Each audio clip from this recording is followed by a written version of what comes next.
Pentingnya kita bersolawat. Yang saya hormati Bapak Kepala SMK Negeri 3 Bengkalis, Bapak Haji Kusno SPD.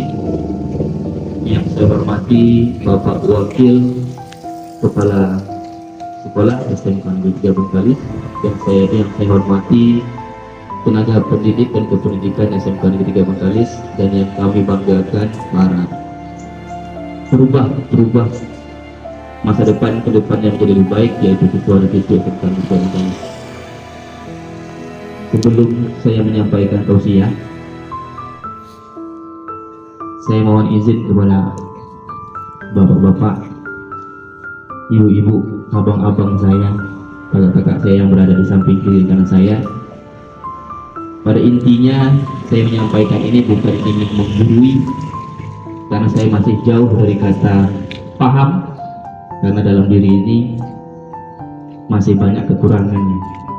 Dan kepada anak-anak kami yang berada di depan saya menyampaikan untuk diri saya pribadi khususnya, dan untuk kepada anak-anak, mudah-mudahan yang saya sampaikan mampu membuka penerangan yang mungkin kepada anak-anak saya lebih dapat terlebih dahulu dibanding anak-anak sekalian. Sekali lagi saya mohon izin, nanti kalau ada salah mohon dimaafkan. Oke, sudah siap? Jangan terlalu tegang, karena Islam itu dakwahnya itu damai, jangan dengan ketegangan. Mari kita berselawat sama-sama sekali lagi. Bismillahirrahmanirrahim. Allahumma sholli ala sayyidina Muhammad wa ala ali sayyidina Muhammad. A'udzubillahi minasyaitonir rajim. Bismillahirrahmanirrahim. Ya ayyuhallazina amanu kutiba alaikumusiyam kama kutiba alal ladzina min qablikum la'allakum tattaqun. Shadaqallahul azim. Mungkin ayat dari sebuah surah Al-Baqarah ini dari awal kita memasuki bulan Ramadan sering dibacakan oleh para ustaz, ustazah, mubalighah di masjid atau di surau-surau kita. Cuman kembali saya ingin menyampaikan betapa pentingnya penggalan ayat surah Al-Baqarah ini kepada kita sebagai orang Islam. Ayat ini berarti, wahai orang-orang yang beriman, diwajibkan atas kamu berpuasa sebagaimana orang-orang yang terdahulu sebelum kamu. Di sini ada penegasan. Yang pertama, iman. Wahai orang-orang yang beriman, kita Islam belum tentu beriman, tetapi orang yang beriman sudah tentu dia Islam menurut agama kita. Sekali lagi saya ulangi, orang yang Islam belum tentu beriman, sedangkan orang yang beriman sudah tentu Islam. Jadi berapa banyak orang yang mungkin kita kenal dekat ataupun jauh dalam keadaan Islam saat ini yang tidak mempunyai iman, dengan membuktikan bahwa dia dengan sengaja tidak berpuasa.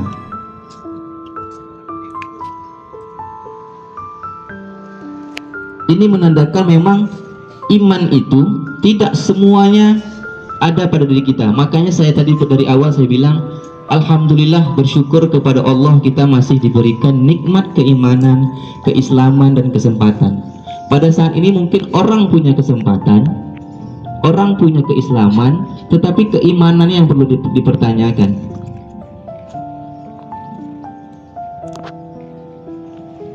Karena rasanya sayang kalau kita Islam tidak mengerjakan perintah-perintahnya. Sebelum lanjut, saya ingin bertanya kepada anak-anak sekalian, rukun iman ada berapa? Yang pertama, iman kepada Allah. Yang kedua, rukun iman kepada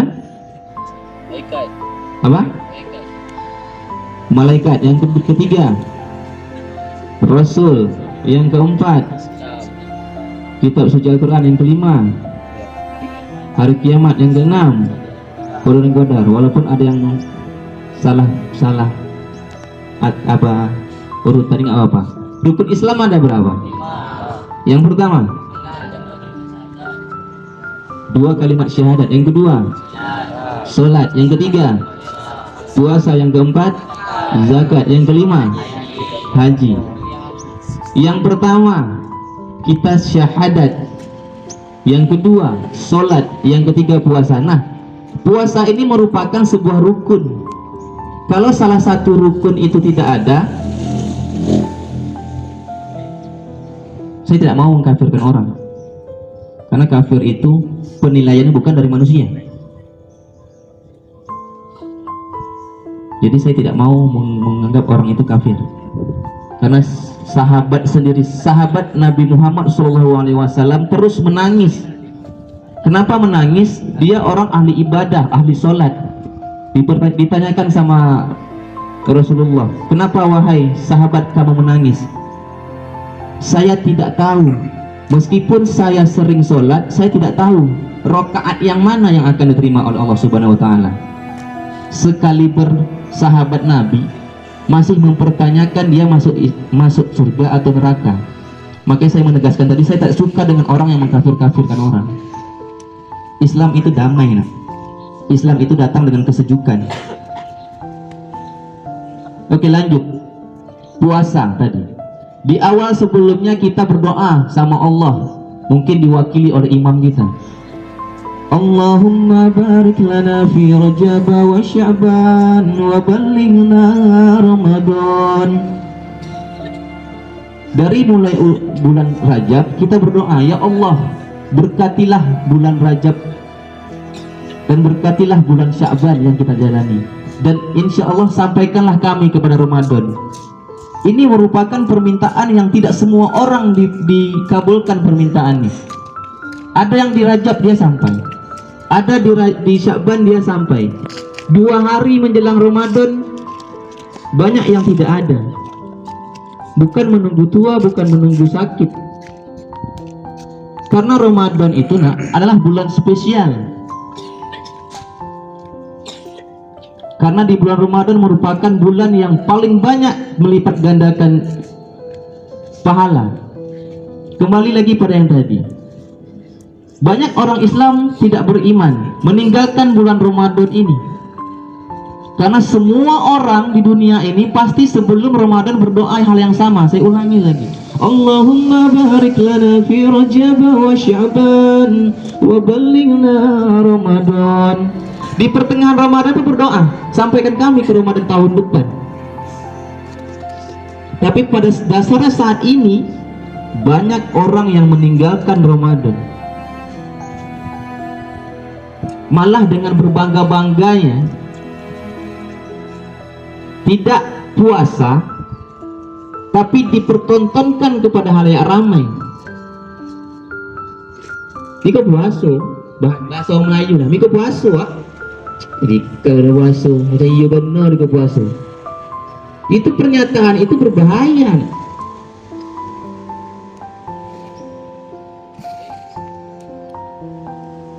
Untukmu agamamu, untukku agamaku. Ibadah dia biarkan dia, jangan kita menghasut.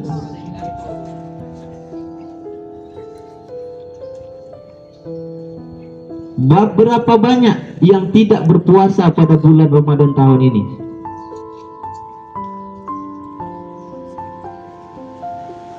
Ada juga di SMK ini muridnya. Saya kemarin tak sengaja melihat sebuah story dari seorang siswa, anak saya, mempunyai story kawannya lagi makan nasi bungkus dengan pakaian warna pink ini.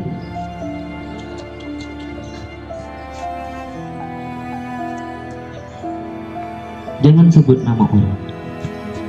Cuman saya kemarin itu takutnya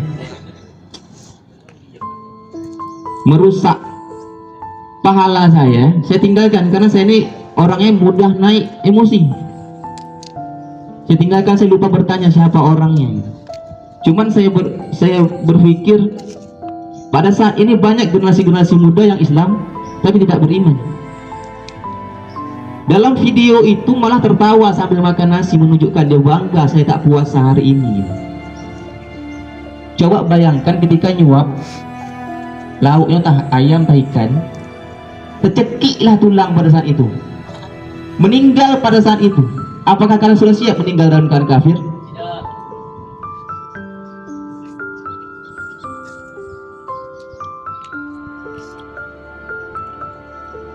Coba kalian bayangkan, pada saat kalian menyuap nasi itu,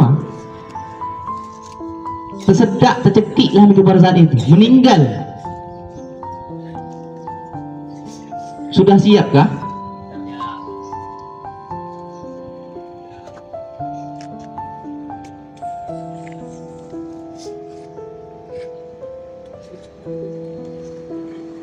Memang kita mengaku berislam. Ketika Islam lagi digoncang-ganjing dengan agama-agama lain, kita sibuk membuat story, membuat segala macam, seakan-akan kita orang yang paling tersakiti. Tapi kita lupa, kita sebagai orang Islam yang malah meruntuhkan Islam itu sendiri.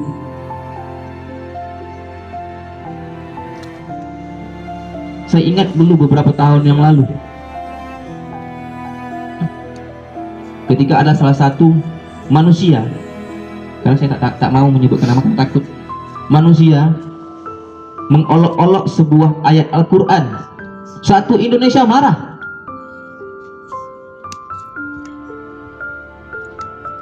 semarah-marahnya.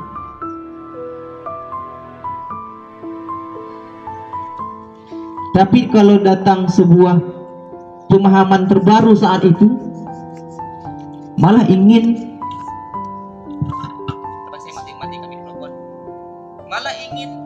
melegalkan sebuah hal yang haram di Islam, melegalkan LGBT serentak dengan peristiwa itu, menganggap pilihan LGBT itu adalah manusiawi.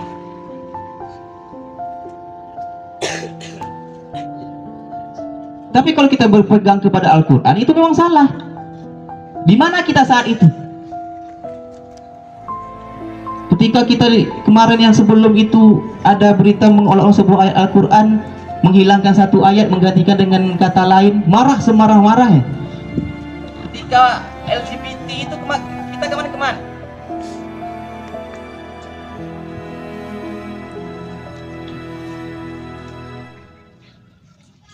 Sama dengan Islam ini tadi, puasa ini tadi. Kalau kita mengaku kita Islam, ketika melihat kawan kita sehat, bugar, tidak berpuasa, kenapa tidak ditegur? Malah login pula, bahasa sekarang kan lagi tren login. Bukan, kalau join itu ikut, login itu masuk. Ini masalah puasa, karena memang tidak semua manusia itu mendapat hidayah. Dalam sebuah ayat Al-Quran, surah Al-Anfal ayat 70, yang berarti jika Allah melihat kebaikan dalam hatimu, maka Allah akan memberikan hidayah kepadanya. Yang saya takutkan adalah hidayah tak sampai ke dia. Di dalam surah Al-Baqarah ayat 18, summum bukmun umyum fahum la yarji'un. Maka buta, tuli, dan bisu seseorang, maka orang itu adalah orang yang tidak di jalan Allah. Artinya buta, tuli, dan bisu itu tadi, dia tahu kalau itu salah tapi tidak mau membuka matanya. Tahu itu salah, dia memekakkan telinganya. Tahu itu salah, dia tak mau berbicara.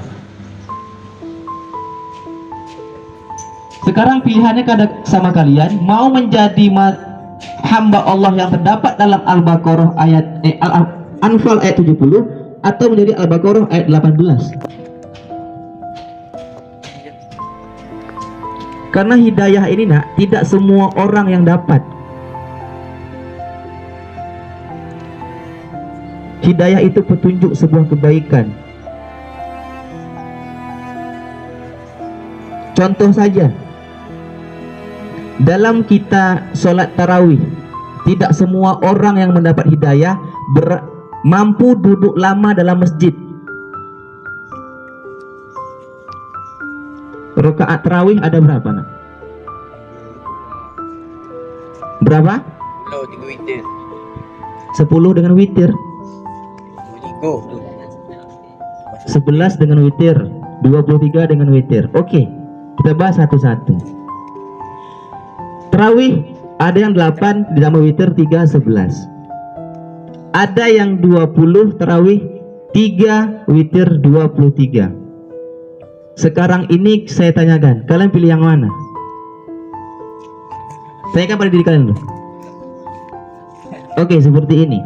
Kalau memang kalian 8 ataupun 23, kalian harus paham dulu. Dengarkan Bilal di depan. As-salatu sunnatan tarawih isrina rakaatan jami'atan rahimakumullah. Itu kira-kira berapa rakaat tarawihnya? Hah?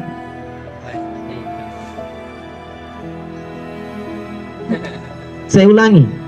As-salatu sunnatan tarawih isrina rakaatan jami'atan rahimakumullah. Berapa rakaat?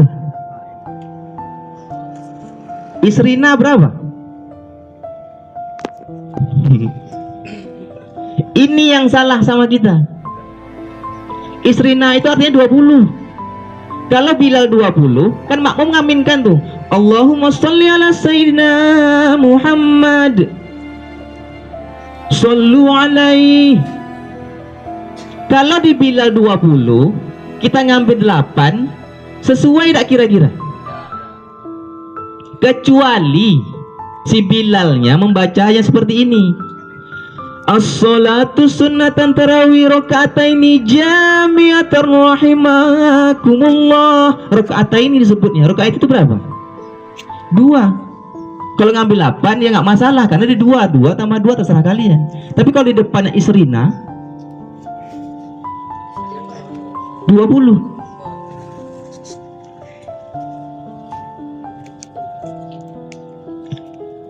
Salah Pak, 8 itu tak salah. Cuma pahami Bilal di depan bacanya apa. Nabi ada yang 8 Pak, ada. Nabi 20. Cuma Nabi ngambil 8 rakaat. Setelah 8 rakaat dia balik ngambil senjata, ikut perang. Perang apa namanya nak? Perang apa? Nabi pulang 8 rakaat, ngambil senjata, alat perang, dia berperang. Perang apa namanya? Perang Badar. Kalau kita 8 rakaat balik ke rumah perang, bukan perang berperang dengan musuh untuk mengislamkan. Perang dengan cendol di rumah, perang dengan nasi goreng di rumah.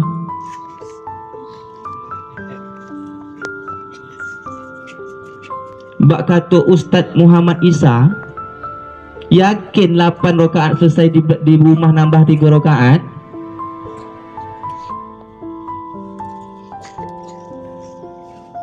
Ini hidayah tadi. Tidak semua orang yang tahan 20 di dalam masjid. Kalau dibilang Pak, kami tak kuat berdiri lama. Ini karena bulan puasa. Di masjid saya sebut masjidnya kalau kalian tak percaya, Masjid Al-Huda Mukarramah, Jalan Kebun Kapas 2. Ada salah satu orang tua yang pernah stroke.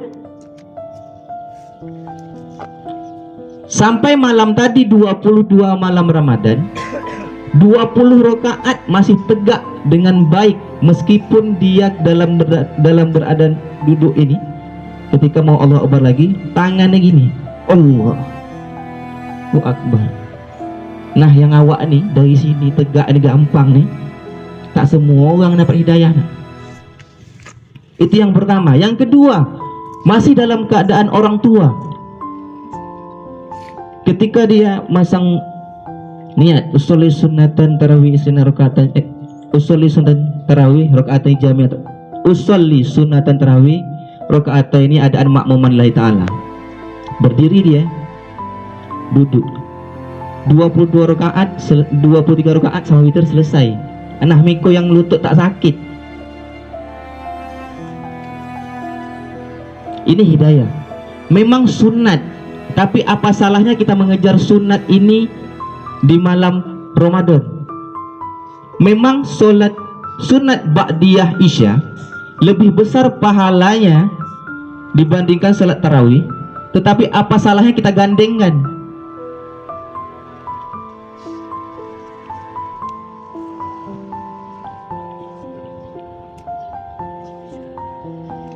Ini hidayah tadi saya bilang.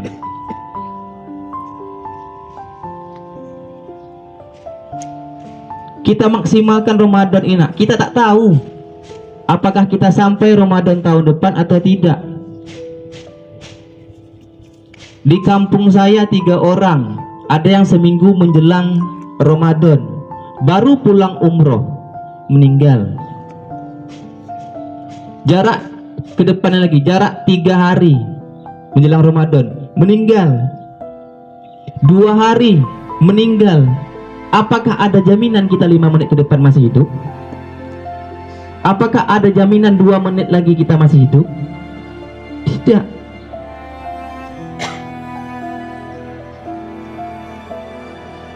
Jadi maksimalkan Ramadan tahun ini.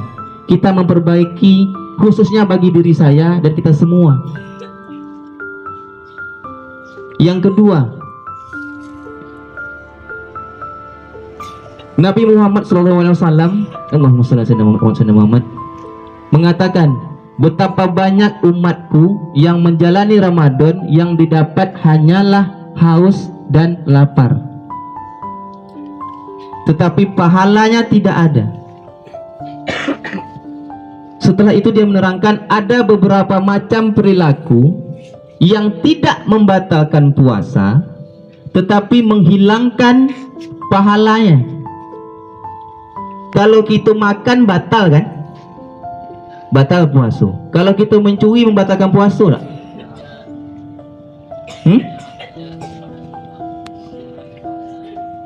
Oke. Amalan yang pertama yang mengurangi bahkan menghilangkan pahala puasa tetapi tidak membatalkan puasa. Yang pertama itu adalah berdusta, garis miring berbohong, garis miring bengak. Itu yang pertama. Contohnya apa, Pak? Kadang kita tak sengaja. Nak kemana, Pak? Tak ada. Kang balik petang.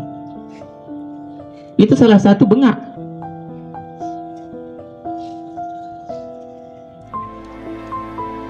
Kan sering kita bilang gitu. Kemana, Pak? Tak ada. Nanyanya jam 8, tapi baliknya jam petang garang. Jadi kemana dia? Yang gitu. Berdusta, berbohong atau bengak itu merupakan sebuah perilaku tidak membatalkan puasa tetapi menghilangkan pahalanya. Yang kedua, mengadu domba. Mengadu domba ini artinya memberi sebuah pengaruh ke hal yang buruk kepada orang lain. Itu yang saya bilang dari awal tadi. Ada orang elok-elok puasa jadi tak puasa. Ada orang elok berkawan jadi tak berkawan.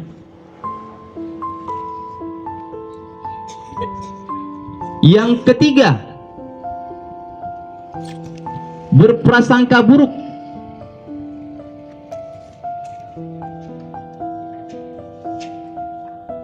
Berprasangka buruk juga merupakan sebuah amalan yang menghilangkan pahala puasa tetapi tidak membatalkan puasa. Yang keempat, ghibah. Tahu ghibah nak? Apa beda ghibah dengan fitnah?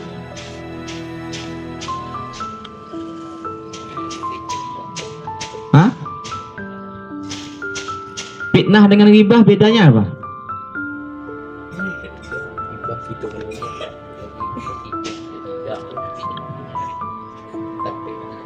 Kalau ghibah itu, kalau fitnah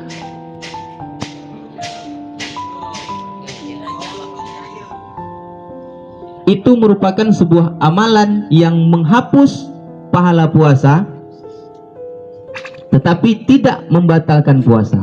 Dan yang terakhir itu adalah memandang dengan penuh syahwat. Tahu syahwat? Karena saya yakin kan sudah dewasa. Memandang dengan penuh nafsu.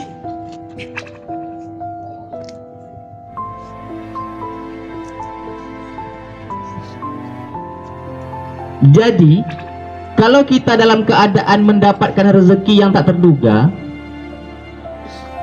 cepat tundukkan pandangan.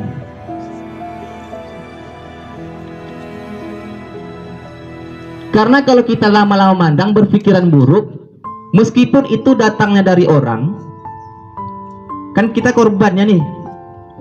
Tapi kalau kita sudah memandang lama, kan menimbulkan pikiran-pikiran yang tidak baik. Itu dapat mendapatkan menghilangkan pahala puasa, tetapi tidak membatalkan puasa. Jadi nak, puasa ini jangan hanya kita dapat lapar dan hausnya saja.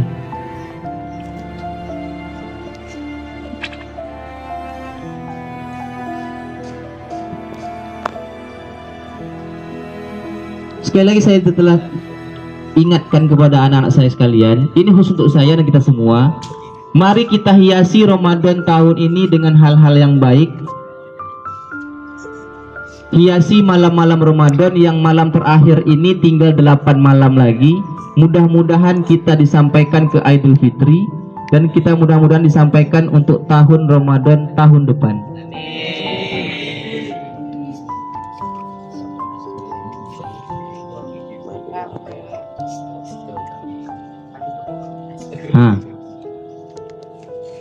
Ini termasuk hidayah. Tidak semua orang dapat hidayah ketika orang berbicara itu mendengarkan. Oke, mungkin itu saja yang dapat saya sampaikan. Saya pakai pantun satu buah. Hari Senin kita apel bendera. Apel bendera bersama-sama. Jangan lihat siapa yang berbicara, meskipun yang berbicara hanyalah guru olahraga.